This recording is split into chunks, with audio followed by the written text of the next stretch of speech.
Hey, salut à tous, bienvenue à Question agricole. J'espère que vous allez bien. On est là pour parler du New Holland T5. Audrey, c'est une belle machine que tu m'as amenée. Oui. New Holland, je pense qu'on a un bel anniversaire cette année. Là. Oui, cette année, c'est le 100e de New Oh. Holland. Il y a eu des célébrations un peu partout, là, surtout aux États-Unis. Nous, ici, à notre façon, on a les petits jouets commémoratifs du 100e qu'on va voir dans une autre vidéo. Oh. Écoute, quand j'ai vu la machine rentrer ici, premièrement, je me suis dit c'est gros et je me suis posé la question comment qu'on choisit vraiment le tracteur idéal pour nous. Moi, tant qu'à moi, c'est le plus gros possible, puis une fois raqué le jardin avec les carottes, puis c'est réglé. Oui, mais comme je t'ai dit, un T9 pour bêcher ton jardin, ça va être trop gros. OK, ouais, OK? je risque d'écraser un petit peu. Ah, là. tu vas écraser beaucoup de choses, OK? Surtout un tracteur, on choisit ça en fonction de ce qu'on veut faire avec. OK. Comme un T5 comme ça, c'est un tracteur qui est assez polyvalent, il n'est pas trop gros, pas trop petit, on peut faire un paquet de choses avec ça. C'est sûr qu'aussi, on va choisir le tracteur en fonction des forces. Justement, OK. force moteur, force PTO, tout dépendant de ce qu'on veut faire. C'est sûr que si on a une machine qui travaille le sol puis qu'il faut travailler en profondeur, Là, ça demande de la force. ça demande beaucoup de force, fait que c'est à considérer aussi. Parfait. Alors, où est-ce qu'on a tourné cette vidéo-là? On est en mode hiver. Oui. J'aime bien les pneus présentement sur la machine, fait qu'on fait une bonne différence entre pneus de labour, pneus pour aller dans le champ qui sont vraiment... Pneus agricoles, à Ouais. gravure agricole, oui. Exactement, qui sont très agressifs. Puis je regarde ça, là, c'est un tracé tout autre. Oui. Nokian TRI 2. Écoute, même dans mon coin Sainte-Brigitte, il y a certains Kubota qui roulent cloutés présentement pour leur donner un petit peu plus de mordance à la glace. Oui, c'est sûr que le Nokian, comme ça, c'est le meilleur pneu pour l'hiver. On parle surtout des déneigeurs, parce que veux pas, les agriculteurs, ils commenceront pas à chausser ça pour l'hiver, mais on parle surtout pour les déneigeurs. Le Nokian, c'est le meilleur pneu qui va travailler dans la neige, qui va travailler sur la glace aussi. Oui, en effet, il y a des crampons qu'on visse totalement dans les pneus. OK. Ça donne une certaine adhérence aussi. Il ne faut pas confondre avec les chaînes à glace, les chaînes à piton, si tu veux. Ouais. C'est sûr qu'à ce moment-là, c'est pas pareil, sauf que les chaînes à piton sur l'asphalte, c'est pas terrible. Non. On use le set assez vite. Tandis que les crampons, ils ont une tête au carbure, OK. puis ils ont le bâti, si je me trompe pas, il est en stainless.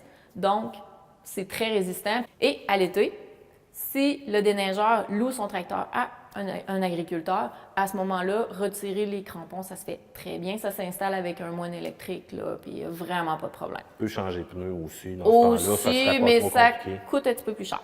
Parlons-en justement du prix. Là. Quand on achète une machine, tu m'as apporté quand même un détail intéressant tantôt quand on se parlait là, en coulisses. Oui. Tu me disais, écoute, il y a des fois un tracteur, c'est taxable dépendant de la grosseur. C'est quoi Oui. la règle au juste? Là? La règle, c'est que tu dois avoir plus de 60 forces PTO à la prise de force à l'arrière pour que ton tracteur ne soit pas taxable.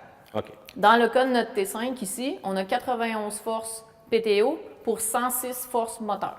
Bon, ça, c'est pas compliqué pour le déneigement. Là. Ça, Non. a, ça a du power en masse, là, comme on dit. Et voilà. Parfait. On l'a équipé d'une souffleuse à l'arrière. Ça, on en reparle un petit peu plus tard. Mais le reste de la machine, j'ai trouvé ça quand même intéressant, juste au poste de commandement, d'avoir le tout à la portée de main, Oui. d'avoir quand même un très bon confort. Puis la transmission au niveau du New Holland, écoute, ça roule, là, de se déplacer de cours en cours. Impressionnant. Ce tracteur-là, avec la transmission électrocommande qui est équipée, roule 40 km/h. OK. Fait que Matt est capable de se faire peur avec ça. Oui, beaucoup. C'est bon, ça. Pour le reste, donc, c'est quand même une machine qui est un peu un hybride, là, qui va être quand même capable de faire des bons travaux. Oui. Mais je trouve encore très intéressant aussi d'avoir une machine qui s'adapte facilement à n'importe quelle condition, un peu, si on Oui. veut, là, dans laquelle on va Ce travailler. tracteur-là aussi est équipé d'une suspension sur la cabine OK. qui le rend encore plus confortable. C'est sûr que quand on tombe dans les plus grosses séries, on tombe aussi avec des suspensions sur l'essieu avant. OK. Fait que ceux qui ont connu que ça cognait là, quand chaque fois qu'on pognait des bosses, Hi. c'est pas mal résorbé. Bon, mais parfait. Audrey, prochaine vidéo, on Oui. se parle de l'entretien d'un tracteur. Ça va être important parce que quand on achète une machine, je vous le dis tout de suite, les pneus, tout ce qui est la mécanique, tout ce qui est les hydrauliques, tout ce qui est les huiles, peu importe, avec de l'argent là, autant investi, là, entre guillemets, on s'entend, des fois c'est une business qu'on investit dans la machinerie. Oui. Avec de l'argent autant dépensé, il faut faire attention, il faut que ça dure longtemps. Oui, un Parfait. bon entretien est de mise.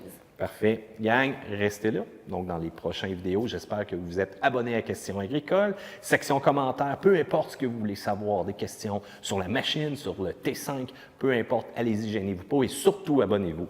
Quant à nous, on se dit à une prochaine vidéo. Audrey nous a parlé de jouets pour le 100e, mais aussi de l'entretien pour les tracteurs. Ça s'en vient. À plus.